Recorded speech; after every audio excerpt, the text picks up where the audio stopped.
And we're back at Night Radio with investigative journalist Tim Pritchard. Tim, what kind of wrongdoing have you been exposing lately? Well, actually, Vanessa, my consumer reporting this year has led me to uncharted territory, the military. I mean, I understand how big business operates, but government conspiracy is a whole new ballgame. Can you tell us a bit about it? Sure. ACT, or ACT, was a government project in the early 1960s that supposedly was being developed to track citizens for their own good in case of a disaster or bomb threat or other Cold War dangers. But ACT was just a cover for something else, and that's my current area of research. So, what was the military really trying to do? Can you give us a preview? Well, I'd love to share, Vanessa, and I will, but I'm keeping the story under wraps until it's finished. You're a tease. I've been called worse. Be patient and stay tuned. You know we will. In the meantime, we have a caller from Madison, Wisconsin, Assistant Professor Mira Orloff.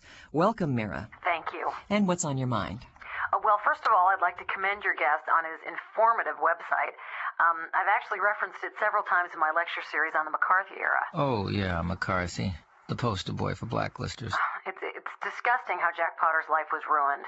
Yeah, well, that's the risk you take for going after the truth. For our listeners who haven't seen the site, Jack Potter was a journalist who was blacklisted in the late 1940s and who then disappeared many years later, in the 60s. You have a question? Oh yes. As part of my curriculum, I have my students request documents from the government through the Freedom of Information Act. Yes, our beloved FOIA. It's hard to believe they've made everything available, even though they're supposed to, according to FOIA.